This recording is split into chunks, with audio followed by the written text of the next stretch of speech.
하나님 말씀 봅니다. 하나님 말씀 히브리서 13장 4절 한 절 보겠습니다. 히브리서 13장 4절 한 절만 보겠습니다.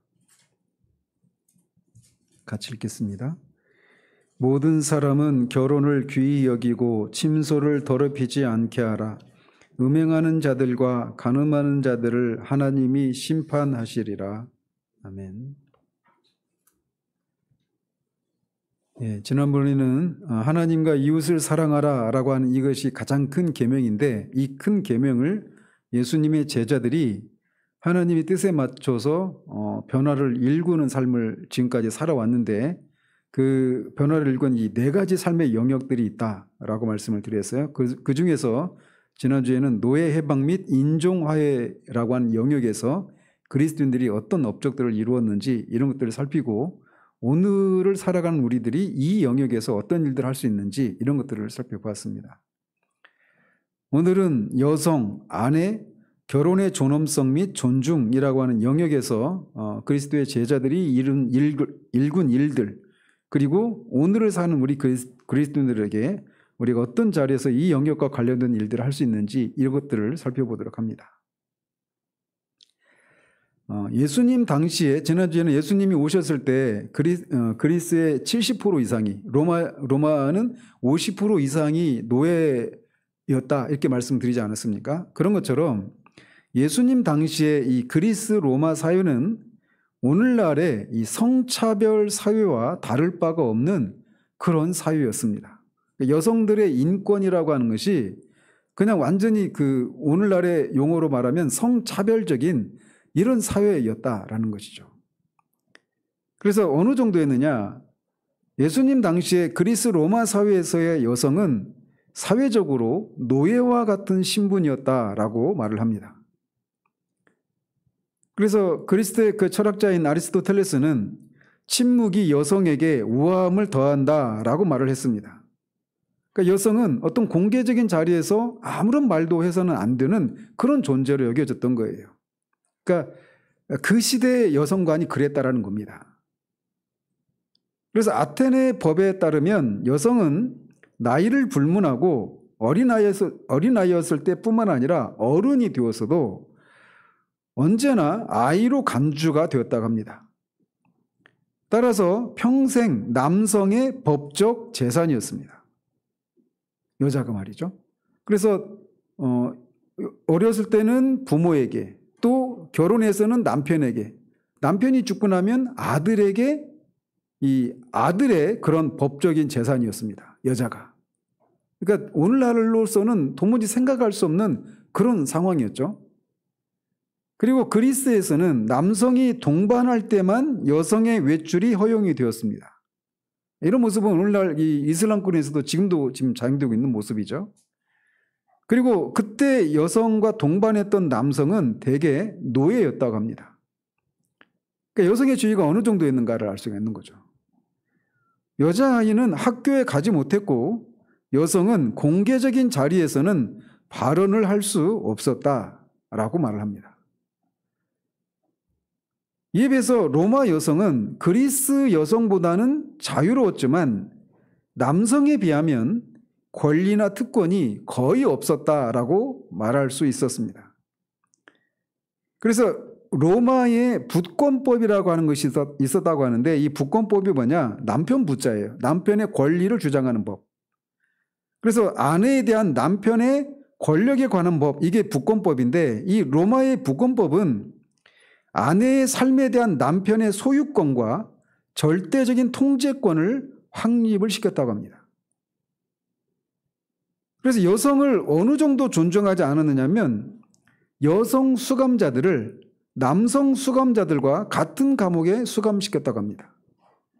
여성의 인권이라고 하는 것이 완전히 무참히 짓밟힌 그런 상황이었던 거죠. 그것은 당연히 여성 학대로 이어지는 조치였죠. 근데 그게 그냥 아무런 문제시 되지 않았어요. 필립 샤프는 이제 그 교회 역사가인데, 교회사가인데, 이 필립 샤프는 당시 미혼 여성의 처우에 관해서 이렇게 기록을 합니다. 이교도들은 그리스도인이 생각하는 정절의 미덕을 알지도 못했다. 여성은 남성의 저급한 욕망의 노예였다. 이 당시 로마에 있어서의 여성의 지위가 그러했다라는 겁니다. 슈미트라고 하는 분은 2세기의 역사가인 타키투스의 말을 인용해서 당시의 결혼을 이렇게 설명을 합니다. 성적 부도덕이 극심했기 때문에 오히려 정결한 아내가 희한하게 비칠 정도였다. 그래서 이 당시나 또는 심지어는 중세나 이런 어떤 유럽의 왕실, 이 왕실에서 이게 문화를 보면, 그러니까 오늘날의 기준을 가지고 보면 완전히 그냥 이런 그런 정결한 이런 것들은 사라져 버렸습니다. 그냥 왕이 그냥 말도 꺼내기 쉽지 않은 그 더러운 그런 일들을 그냥 아무런 문제의식 없이 행했죠. 그리스 로마 사회의 영아 사례에 대해서도 그 생명의 신성함이라고 하는 제목으로 한번 말씀드린 적이 있는데, 그리스 로마 사회의 영아 사례는 열등한 아이, 즉 여자아이를 제거하는 방법이기도 했다고 합니다. 그래서 갓 태어난 아이는 익사당하거나 유기됐다고 그래요. 북아프리카의 주둔에 있던 힐라리온이라고 하는 로마 병사가 그의 아내인 앨리스라고 하는 아내에게 보낸 편지가 이제 당시에 여자아이에 대해서 그리고 아내에 대해서 어떻게 생각하고 있는가가 고스란히 그 편지에 드러납니다. 이게 사적인 편지인데 그 당시에 이 여성관, 여자 아내에 대해서 어떻게 생각하고 있는가, 이 짧은 문구 안에 편지 내용 속에 그게 들어있어요. 한번 보시면, 나는, 즉 힐라리온이라고 하는 이 로마 병사가 말을 하는 겁니다. 나는 아직 알렉산드리아에 있어. 다들 돌아가고 나만 알렉산드리아에 남더라도 걱정하지 마시오. 우리 아들을 잘 돌봐주시오. 딸은 없죠. 돈을 받는 대로 당신에게 보내겠소. 내가 돌아가기 전에 아이를 낳는다면 아들이거든 살려두고 딸이거든 버리시오. 딸에 대해서 어떻게 생각하고 있는가 보여주죠. 그리고 나를 잊지 마세요 라는 말을 전해 들었소. 그러니까 아내가 이 사람은 한 말이에요. 근데 그 자신을 잊지 마세요 이렇게 부탁을 했다라는 거예요. 그 말을 전언을 들었는데, 내가 어찌 당신을 잊겠소. 내 염려는 절대 마시오. 이렇게 답을 했어요. 그러니까 아내를 안심시키고 있는 거죠. 근데 이 아내가 왜 불안했냐면 자기를 버릴지도 모른다라고 생각했기 때문에 나를 버리지 마세요 이렇게 부탁을 했던 거예요. 그러니까 당시 아내가 그렇게 버려줄 수 있는 존재라고 여겨졌던 거죠. 이후에 벌어진 수많은 사회 여성 관련법과 관행 역시 현대 그리스도인 사회가 듣는다면 몸소리를 칠 정도였다라고 말을 합니다. 예를 들면 힌두교를 믿는 인도에서는 여성을 어떻게 인식을 했냐면, 지금도 그렇습니다. 일부가 그래요. 여성이 전생에, 그러니까 힌두교는 윤회 사상을 믿잖아요. 힌두교는 기본적으로. 힌두교에서 불교가 나온 거예요. 그래서 불교에도 윤회 사상이 있는 것처럼 그게 뿌린 힌두교에도 윤회 사상이라고 하는 게 있습니다. 그래서 전생이 있고 현생이 있고 내생이 있고 계속 돌아가는 거예요. 윤회 사슬을 계속 가다가 이제 거기서 윤회 사슬에서 벗어나는 거, 이게 해탈이고, 그게 그 다음에 열반으로 들어간다 이렇게 말을 하는 거죠. 근데 그 힌두교에서는 여성을 어떻게 생각했느냐, 전생에 나쁜 업보를 가진 남성이었다 이렇게 믿는다는 겁니다. 끔찍하죠. 여성을 그렇게 보는 거예요. 여성 자체를.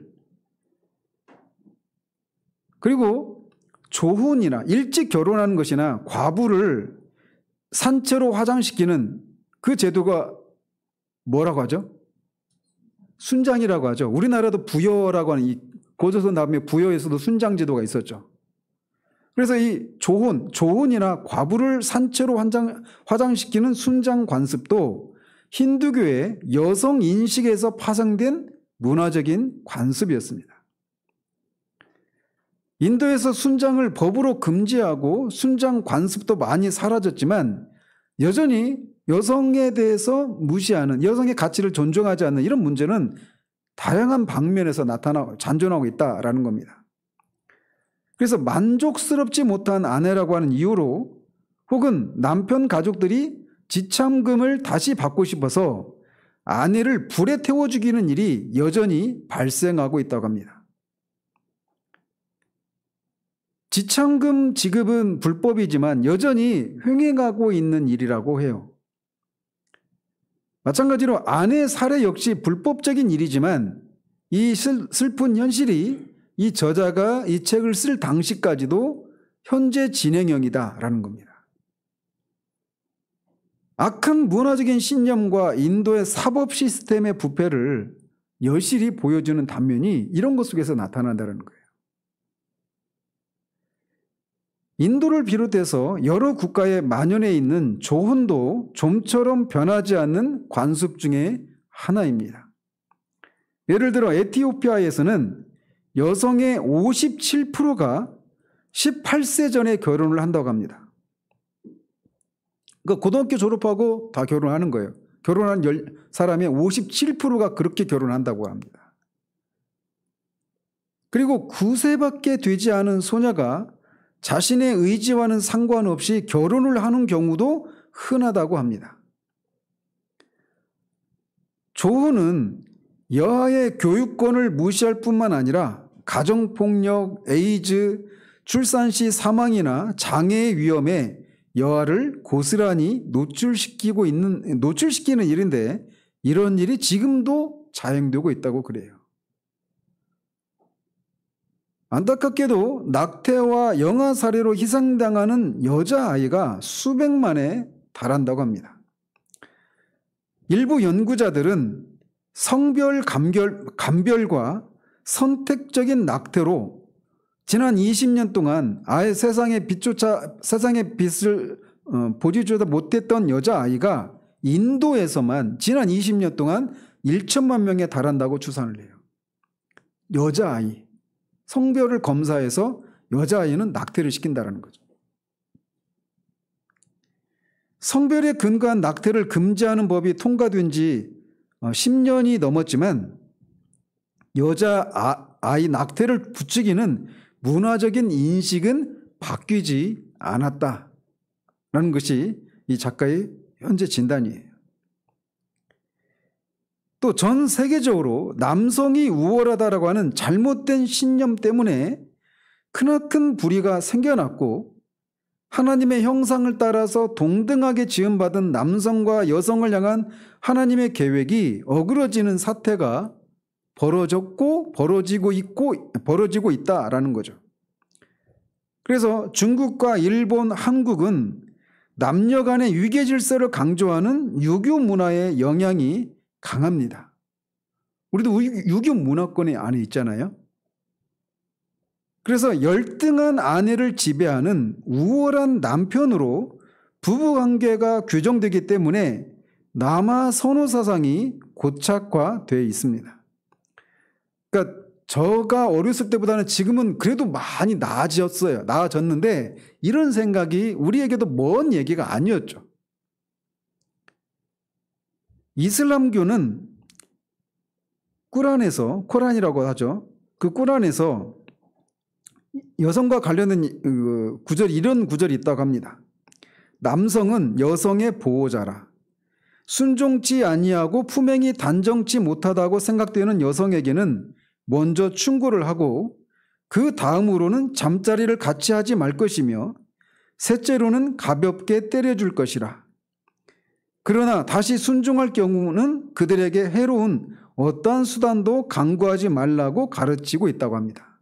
이게 성경 그들의 경전에 들어가 있대요. 이런 구절이.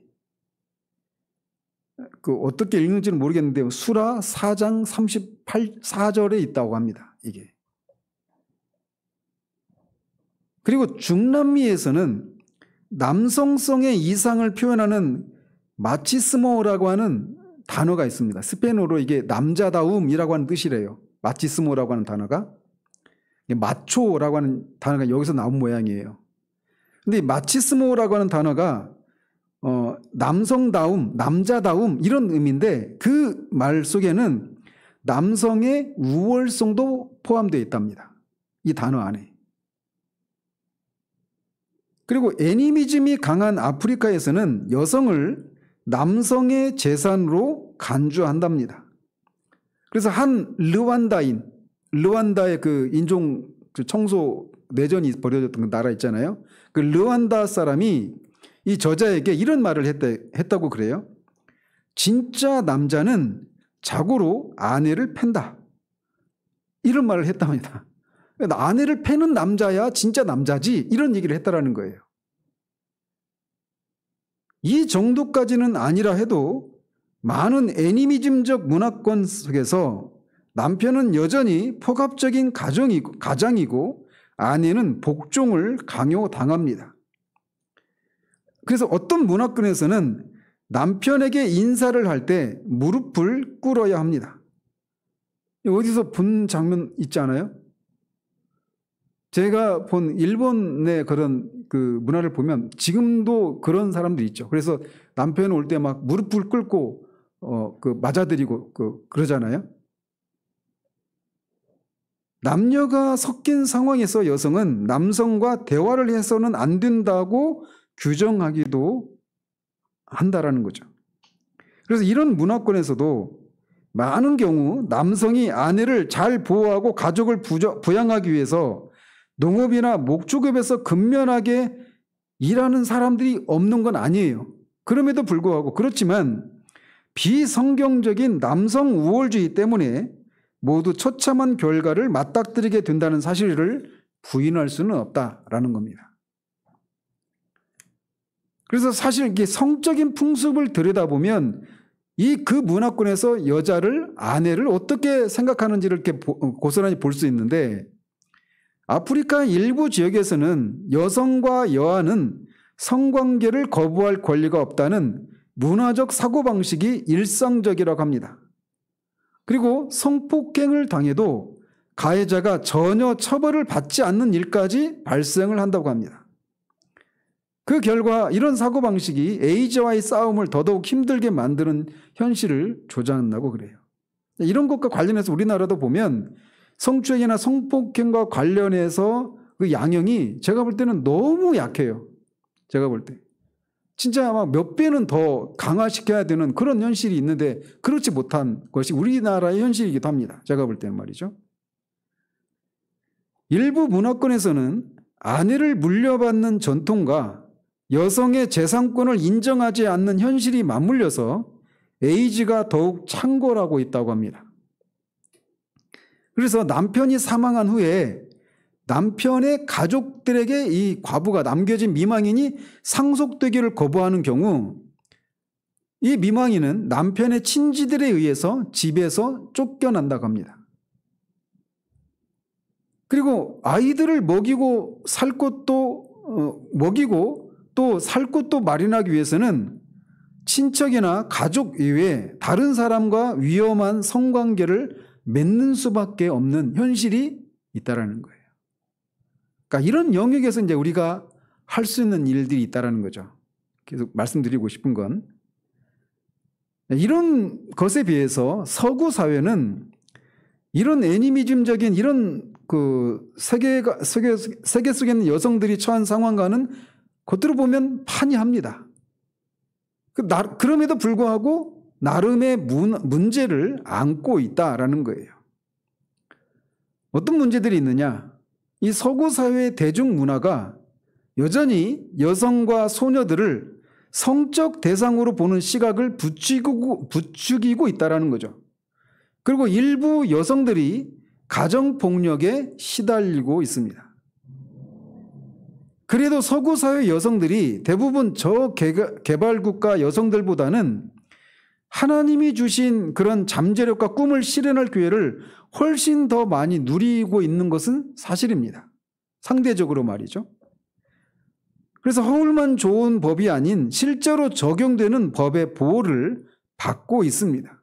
그래서 우리가 이런 영역에서도 우리나라도 굉장히 많이 바뀌고 있는 건 사실이에요. 그래서 모든 사람의 가치를 인정하는 폭넓은 문화적인 신념에 힘입어서 여성들은 결혼을 할 자유와 결혼을 하지 않을 자유를 누리고 교육을 받고 부르심을 따를 자유를 만끽하고 있습니다. 서구 사회 여성들이 말이죠. 그런데 뒤집어서 생각해 보면 시장에서의 가치가 곧 그 사람의 가치인 서구 문화에서 가정에 머물면서 가족을 돌보는 여성은 종종 평가절하되고 있다는 거예요. 그 서구 사회에서 한 여성의 가치는 뭘로 평가가 되느냐면 그 여성이 얼마나 많이 그런 수입을 올리는지, 사회의 그런 경제 활동에 얼마나 많이 참여하고 있는지 이걸 가지고 그 여성의 가치를 평가하고 있다는 거죠. 서구 사회 문화 속에서. 그러다 보니까 가정에서 가족을 돌보는 여성은 여성의 가치가 평가절하되고 있다는 거예요. 가치의 기준인 돈을 벌지 못하기 때문에 그런 평가를 내린다는 거죠. 서구 사회는 여성의 진정한 존엄성을 얻기 위해서는 돈을 버는 일을 해야 된다라고 하는 분위기를 조장하고 있다라는 겁니다. 그리고 우리도 모르게 그런 것에 우리도 암묵적으로 암암리의 영향을 받고 있다라는 거예요. 그래서 여성 스스로도 자신의 가치를 내가 돈도 못 벌고 가정살림에 아무런 도움을 주지 못하는 나 하면서 스스로를 가치 평가절하하는 거죠. 마찬가지로 남편도 또는 주변의 시선도 그렇게 보는 겁니다. 존엄성과 기본적인 가치를 소득에 따라 결정하기 때문에 그런 시각들이 만연해 있다는 거죠. 그래서 사실 최근 수십 년 사이에 남성들의 사고방식에도 큰 변화가 일어났다고 합니다. 과거에는 남성들이 가족을 전적으로 부양하고 싶어 했다면 이제는 가계의 보탬이 되는 경제적 자산이 될 만한 아내감을 물색하는 이런 변화가 일어났다라고 얘기를 해요. 그뿐만 아니라 현 경제가 부의 물레를 계속 돌릴 노동력을 확보하기 위해서 여성도 노동 인구에 참여하지 않으면 안 되는 구조가 돼버리고 말았습니다.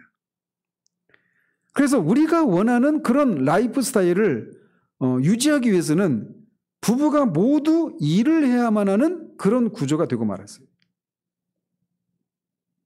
즉 서구 문화는 시장의 관점에서 여성의 가치와 평가를 주장하고 있다는 것이죠.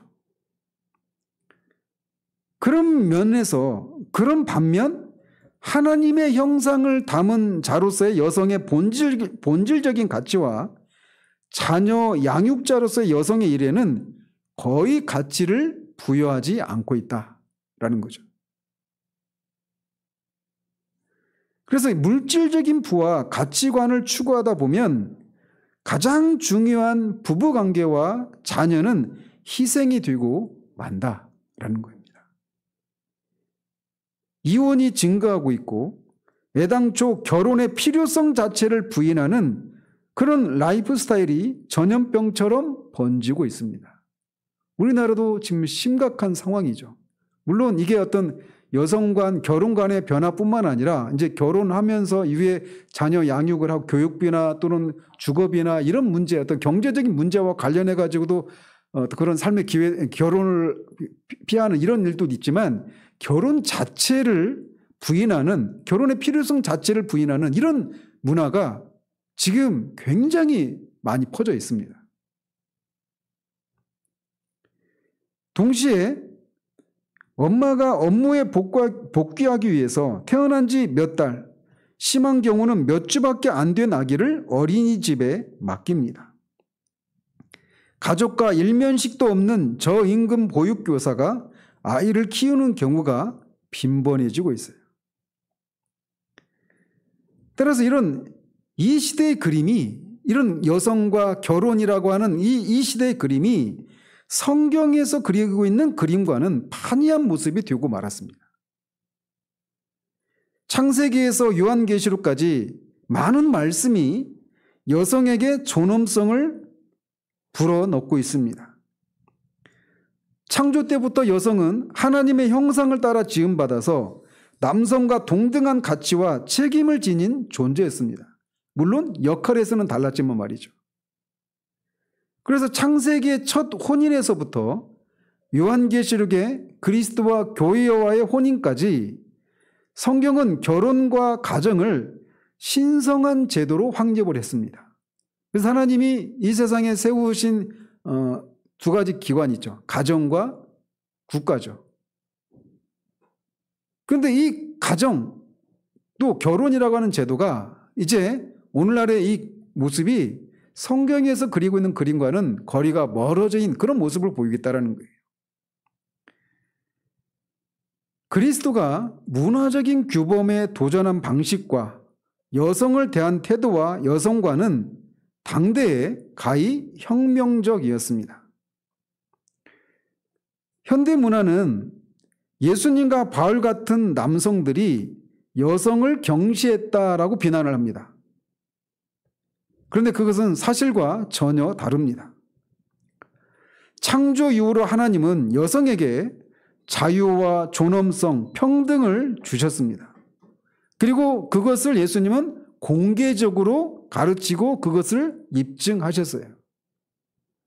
그래서 많은 여인이 예수님께 몰려들었습니다. 예수님 주변에 있었던 많은 그런 예수님을 섬겼던 여성들이 굉장히 많죠. 마리아라고 하는 이름만 4명이 등장합니다. 여러 마리아들이 있었죠. 그리고 그 주변에 많은 여자들이 있었어요. 그리고 예수님이 요한복음 4장에 나오는 수가성의 그 우물가의 여인과 나누신 대화. 그 여인은 두 가지 핸디캡을 가지고 있었죠. 사마리아 여인이었고, 그러니까 여자였어요. 근데 그 여자랑 예수님이 대화를 나누는 겁니다. 그러니까 이게 우리 시대는 그게 낯선 풍경처럼 이렇게 느껴지지 않을 수 있는데, 당시의 그 여성관을 가지고 생각해 보면 굉장히 혁명적인 그런 대우였다라는 거예요. 마찬가지로 요한복음 8장에 보면 가늠하다가 잡힌 여인과 나누신 말씀이 있죠. 나중에 이제 요한복음 살피겠지만 그때 가늠한 현장에서 여자만 잡혀왔죠. 남자는 어디 갔어요? 그게 이제 그 당시 여성관을 고스란히 보여주고 있는 겁니다. 그 한 장면만 가지고도. 예수님은 부활 이후에 처음으로 누구에게 나타나셨습니까? 막달라 마리아를 비롯한 여자들에게 나타나셨어요. 그리고 그들에게 예수님이 부활하셨다는 소식을 공개적으로 발표하라고 명령을 내리시기까지 하시죠. 그러니까 당시에 이 여자는 여자, 그 다음에 목자, 이런 사람들은 사회적으로 법정에서 증언할 수 있는 자격도 없는 사람들이었어요. 근데 그 목자에게 예수님이 나신 소식을 알리라고 하시죠. 그것도 파격이에요. 또 여자에게 부활의 소식을 알리라고 처음으로 그들에게 나타나시고 그 사실을 알리라고 그렇게 명령을 내리셨어요. 그러니까 우리 시대에 보면 그냥 여자에게 했구나 이렇게 되는데, 그 시대로 내려가 보면 이게 혁명적인 그런 조치였던 거예요. 그래서 부활은 여성 해방의 새 시대를 여는 사건이 아니었을까 이렇게 얘기하기도 합니다.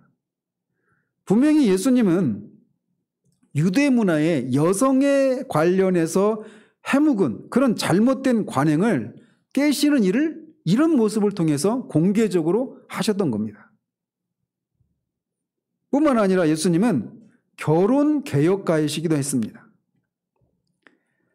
여성에 대해서만 그렇게 성경적인 그런 그 여성의 가치를 존중하고 드러내는 일을 하셨을 뿐만 아니라 결혼에 대해서도 마찬가지였다는 거예요. 창세 이후로 남편과 아내가 동등하다고 가르치셨습니다. 이를테면 마태복음 19장에 나오는 얘기입니다. 심지어 남자가 다른 여자를 보고 정욕을 품기만 해도 마음에 간음한 것이다 라고 말하면서 결혼의 기준을 대폭 높이셨습니다. 육체적인 행위가 있어야만 가늠인 것이 아니었다는 것이죠. 그래서 남편이 아내를 육체적으로 다른 여자와 간음을 하지 않은 것만 간음을 하지 않았기 때문에 남편이 아내를 존중하고 그 결혼을 소중하게 지켰다 이렇게 말씀하시지 않고 그 기준을 그 발을 굉장히 높이셔버린 거예요. 그래서 남편이 아내를 어떻게 바라보는가 라고 하는 것을 통해 결혼의 그 신성함을 순전함을 지키시는 그런 일을 하셨다라는 거죠. 초대교회는 예수 그리스도의 이런 하나님 중심 여성관과 부부관을 수용을 했습니다. 그래서 교회가 여성을 기쁘게 맞아들였고 그들에게 세례를 주고 교회의 일원이 되게 했습니다. 다시 말씀드리지만 우리 시대의 기준으로 이 일을 보면 아무런 일도 아니에요. 당연한 일이라고 생각되는데 그 당시의 여성관을 생각해보면 그게 아니었단 말이에요. 여자는 그냥 남편의 소유물이었어요. 공개적인 자리에서는 말도 못하는 그런 존재였어요. 그런데 그 여성들에게 교회의 회원으로 맞아들인 겁니다. 그리고 여성도 성찬과 예배에 참여할 수 있게 했습니다. 또 바울은 그리스도 안에서 남자와 여자의 구분이 없다라고 가르쳤습니다. 이게 다 굉장히 파격적인 거예요.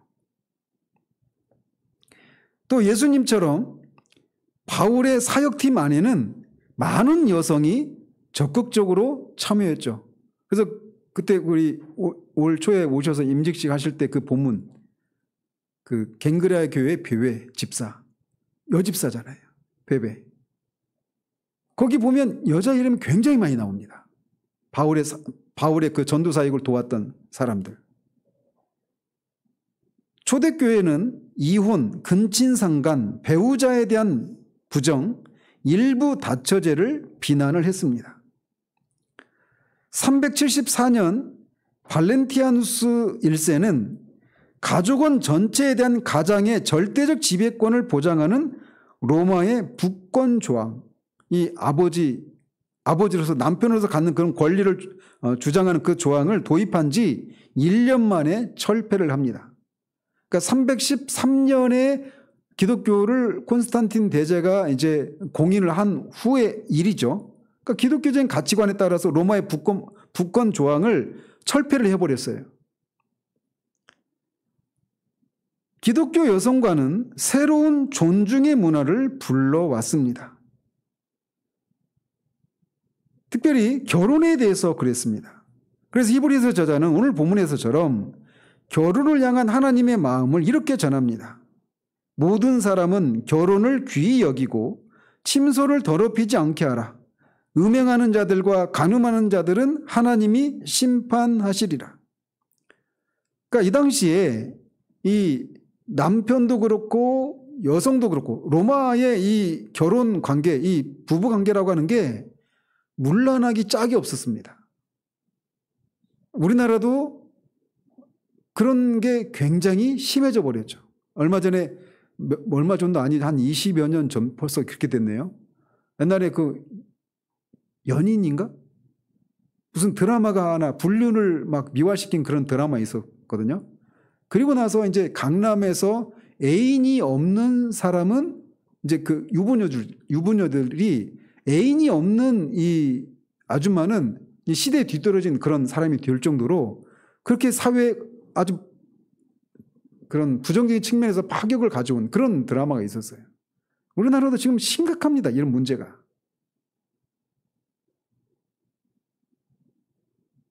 (125년에) 아테네 철학자이자 그리스도인이었던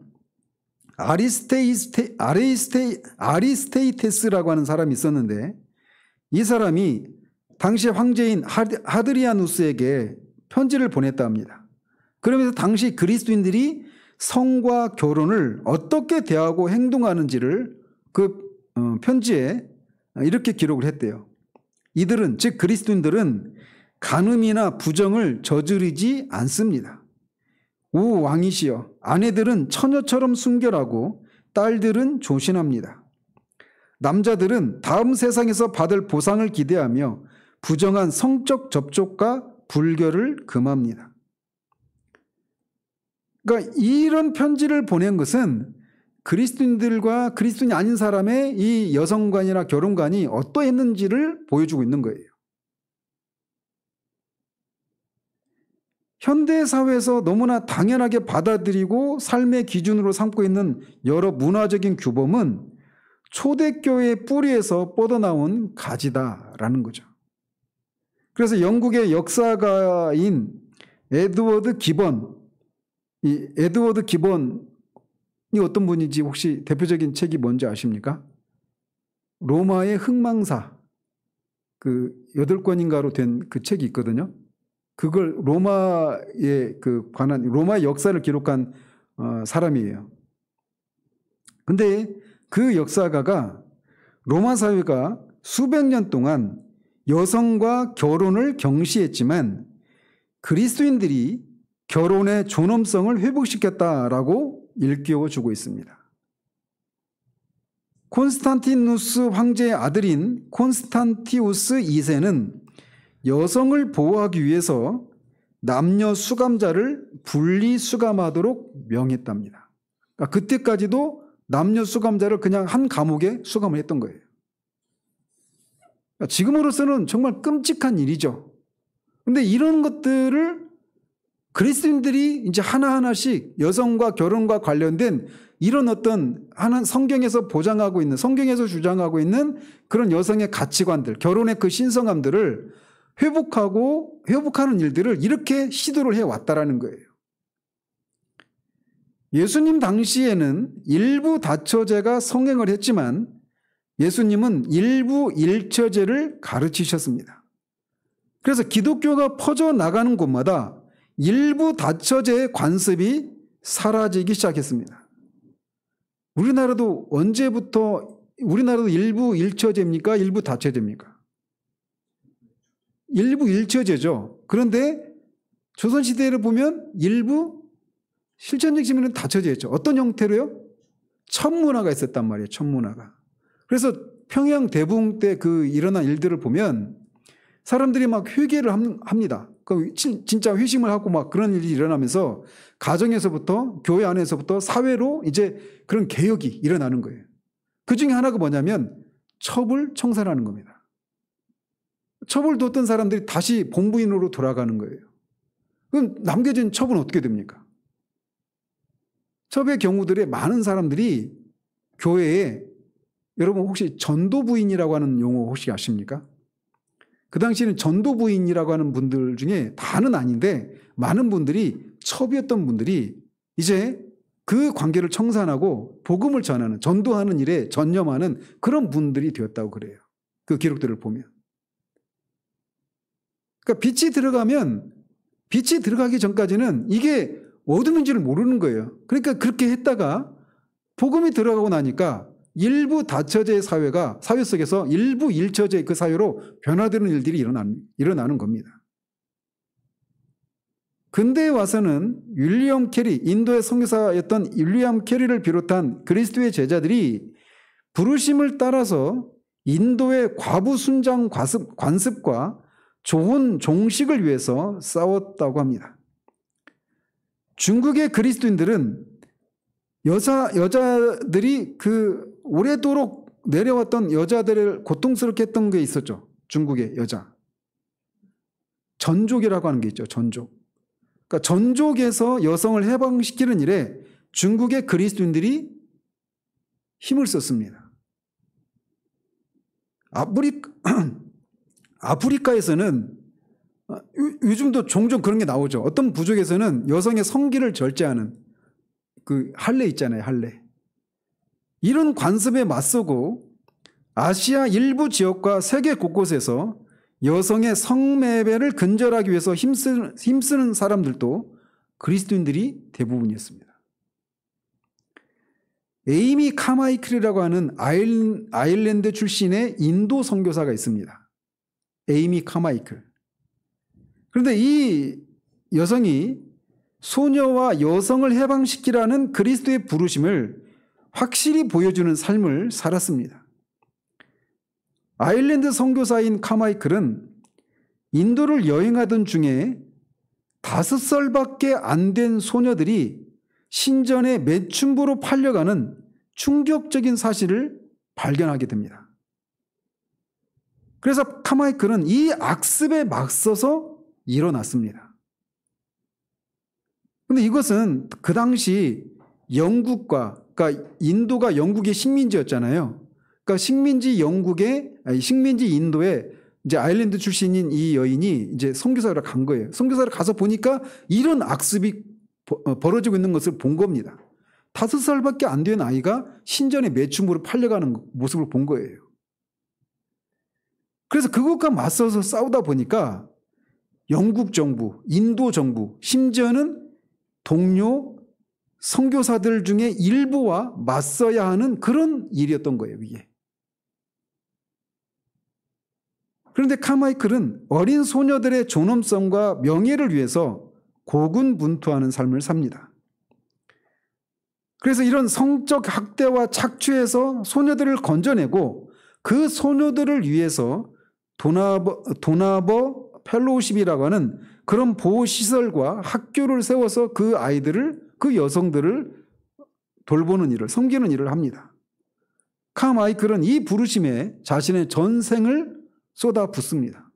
그래서 그 전기를 읽어보면 그 아이들이 이 여성을, 이제 이 선교사님을 엄마라고 부르면서 그렇게 사는 거예요. L.F. 세르반테스라고 한 분이 새 카톨릭 백과사전에서 예수님의 탄생은 여성사의 전환점이었다라고 평가를 했다고 합니다. 이 평가에 대해서 이게 과장이다 이렇게 보기 어렵다라는 거예요. 앞에서 말씀드린 그런 이유들로 인해서 말이죠. 유대인 목수 예수는 그런 의미에서 혁명가였다 이렇게 얘기합니다. 예수님을 혁명가로 보면 이제 해방신학 바로 떠올리면서 우리와는 신앙이 다른 그런 사람 이렇게 하면서 우리는 이런 용어들을 사용하기를 좀 주저하죠. 그런데 예수님이 혁명을 위해서 오신 건 아닌데 예수님이 하신 일들을 보면 실제로 그런 혁명적인 일들이 일어났던 거예요. 오늘날 많은 그리스도인이 그리스도가 시작하신 여성의 자유와 존엄성의 행진을 이어가라고 하는 부르심을 발견하고 있고 자신이 그런 부르심에 어떤 영역에 살 수 있는지를 보고 그 일에 헌신하는 사람들이 있고 그 일에 우리가 할 수 있는 일들을 해야 한다라는 겁니다. 그래서 이제 저자가 오늘의 부르심이라고 하는 그 제목으로 여성과 결혼의 존엄성을 위해서 오늘날의 그리스도인들이 어떤 일들을 이렇게 감당할 수 있는지 이제 몇 가지 구체적인 사례를 이렇게 제시합니다. 우리하고는 조금 궤를 달리할 수도 있어요. 지금 우리하고는. 그런데 우리가 거듭 말씀드리지만 이런 영역에 우리가 눈을 떠야 합니다. 먼저 서구의 인신매매든 남미 문화권의 남성 우월주의, 상업적 성매매, 성노예든 여성을 성적 대상으로 사고파는 관습에 맞서 싸워야 합니다. 모든 여성을 하나님의 형상을 따라 지어진 존재로 인정하고 존중하며 존엄성을 인정해야 합니다. 시장이 결정한 가치를 인간의 가치로 받아들이는 서구 사회의 압력에 저항을 해야 합니다. 돈을 얼마나 버느냐에 따라서 그 여성의 가치를 평가하는 이런 시장의 가치 논리에 우리가 따라가서는 안 된다는 거죠. 그것을 거부해야 된다는 겁니다. 이런 시장의 흐름 때문에 여성의 자아 정체성을 확인하기 위해서 시장으로 등 떠밀려 나가고 그 결과 가정이 붕괴하는 사태가 빈번히 발생하고 있다는 거죠. 또 여성이 리더십 자질을 개발할 수 있는 우호적인 환경을 조성해야 합니다. 이런 부분에서 이제 교회 안에서 또 이런 것들이 좀 많아요. 그러죠? 그래서 이게 장로교 목사가 이런 얘기하기가 참 쉽지 않은 얘기인데 교회 현실을 보면 저는 여성 안수에 대해서는 반대하는 입장입니다. 근데 여성이 교회 안에서 지금도 보십시오. 남성보다 여성이 많아요. 우리 교회뿐만 아니라 어디를 가도 그렇습니다. 이건 예수님 당시에도 마찬가지예요. 7대3, 많은 경우는 8대2도 됩니다. 여성이 교회 안에서 훨씬 많은 수를 차지하고 있고 그리고 훨씬 많이 기도합니다. 여성이 평균적으로. 그런데 교회의 중요한 일은 누가 결정해요? 남자가 하죠. 그래서 이게 한국교회의 큰 문제라고 봐요. 그러니까 교회의 큰 일을 결정하는 남자들이, 장로나 이런 분들이 기도해야 되거든요. 근데 여성들이 기도하고 중요한 결정은 남성이에요. 이게 한국의 현실입니다, 이게. 근데 그것에 대해서 크게 문제 삼지 않죠. 근데 이게 교회의 이 영적인 그런 생명을 좌우하는 그런 중요한 문제예요. 그러다 보니까 이 교회 안에서 여성의 그런 리더십을 발휘할 수 있는 이런 기회들이 조금 더 키우는 그런 일들이 필요해요. 그래서 저는 이제 지금도 우리 현실 때문이라도 지금은 뭐 여성분들이 대표기도 하고 이런 거 하잖아요.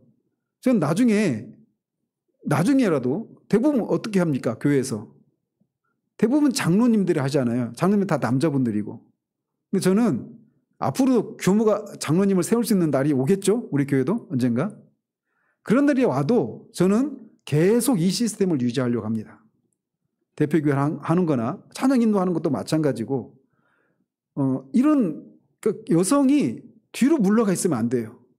그래서 여성이 그런 교회 안에서 리더십을 발휘할 수 있는 그런 기회를 제공을 해야 됩니다. 그리고 모성, 육아, 가사를 귀히 여겨야 합니다. 또 말과 행동으로 결혼의 신성함을 보여야 합니다. 그리스도를 영화롭게 하는 신실하고 아름다운 부부관계를 일구는 데 힘을 써야 합니다.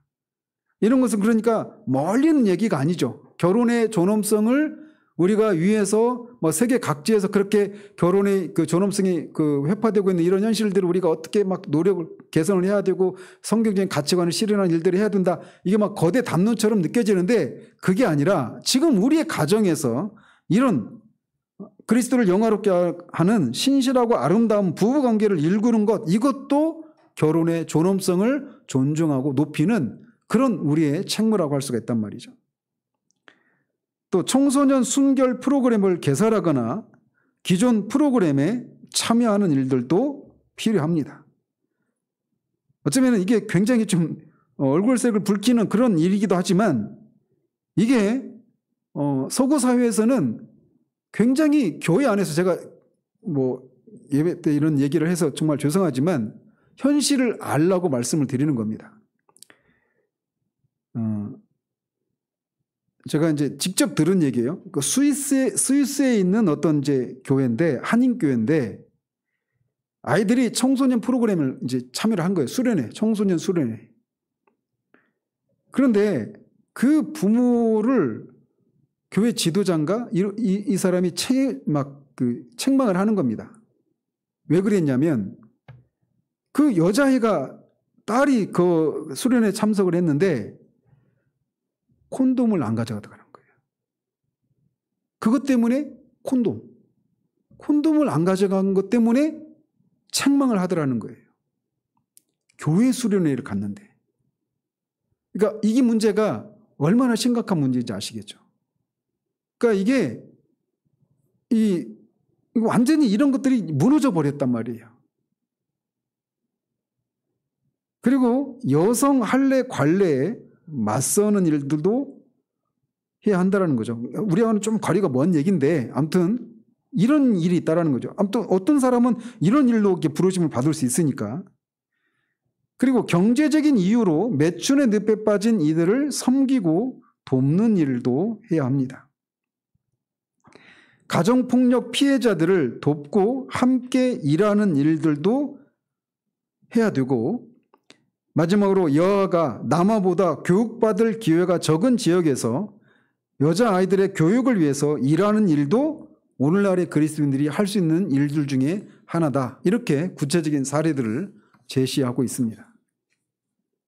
각자 여성과 아내 그리고 결혼과 관련해 가지고 우리가 살고 있는 이 시대 가운데 이런 이 성경적인 가치관과 어떤 부분에서 멀어져 있는지를 우리가 직시를 하고 우리가 할 수 있는 삶의 영역에서 이런 것들과 관련해서 우리가 감당해야 될 일이 있다라는 겁니다. 거듭 말씀드리지만 이것을 처음 시작할 때부터 계속 강조해 온 것처럼 우리는 그냥 나와 하나님과의 그런 개인적인 관계, 이 경건생활, 개인적인 경건생활 위주의 신앙생활에 우리가 경도되어 있어요. 그렇지 않고 그 하나님과의 관계 속에서 누리는 이것을 이웃과의 관계로 우리가 확장해 나가야 하는 거예요. 그게 고등종교와 하등종교를 나누는 분기점이란 말이에요. 그래서 우리가 이 결혼과 관련해서도 여성 간의 관련해서도 우리가 각자 영역에서 할 일이 많아요. 나중에 저도 직장 생활 했지만 그나마 저희 직장 같은 경우는 제가 이제 미국계 회사를 다녔으니까 이런 여성 임원도 있고 막 그랬습니다. 우리는. 근데 우리 사회에는 그런 게 굉장히 적죠. 그래서 막 최초의 여성 무슨 누구 이런 식의 호칭이 아직도 쓰여지고 있잖아요. 이런 게 붙일 필요가 없는 시대가 되어야 되는데 아직도 그런 일이 있다라는 거죠. 그래서 여성들이 그런 유리천장이 있다 이런 표현을 하잖아요. 그런 것과 관련해 가지고 우리가 할 일이 있다라는 거죠.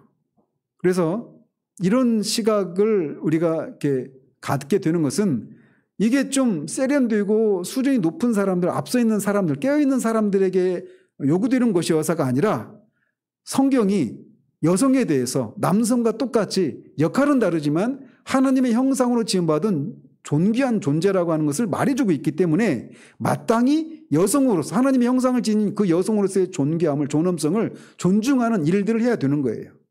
그리고 결혼 역시 하나님이 신성한 제도로 세우신 그런 기관이기 때문에, 제도이기 때문에 결혼 생활의 그 신성함을 유지하기 위한 그런 일들을 우리가 실천적으로 해야 된다는 것입니다. 그런 의미에서 우리의 시각을 확대하는 그런 일들이 있기를 바랍니다. 그리고 이런 시각으로 우리가 살고 있는 시대를 보고 그리스도인으로서 빛과 소금으로 부르심 받은 우리가 이 영역에서 어떤 일을 할 수 있는지를 하나님이 그런 부르심의 자리에서 우리가 반응할 수 있는 그런 우리들 되기를 바랍니다. 기도하겠습니다. 하나님 아버지, 여성과 결혼에 대해서 성경 밖에 있는 기독교 세계 밖에 있는 세계에서 어떻게 여성의 인권이 무참히 짓밟히고 있고 또 결혼 제도가 얼마나 짓밟혀 있는가를 살피면서 그런 세상에 오신 예수님이 여성을 공개적으로 하나님의 그런 형상을 지닌 존재로서 존중히 여겨주시고 또 결혼 제도를 그 신성함을 유지하기 위해서 결혼의 그 기준을 높이시는 것을 통해 결혼 제도를 존중하는 그런 일을 하셨고 그 가르침을 본받아서 초대교회도 세상 역사 가운데서 이 두 가지 영역에서 그런 개선하고 성경적인 가치관을 실현하려고 하는 이런 노력들을 해온 것을 살펴보았습니다. 21세기 대한민국을 살아가는 우리들이 여성의 인권과 또 결혼제도의 그 신성함을 유지하는 일에 있어서 우리 각자가 어떤 일을 감당해야 되는지를 우리가 깨닫고 그 영역에서 우리에게 하나님이 주신 우리를 부르신 그 삶의 자리에서 라이프 워크의 삶을 살아가는 그런 우리들 될 수 있도록 도우시기를 원합니다. 예수 그리스도 이름으로 기도합니다. 아멘.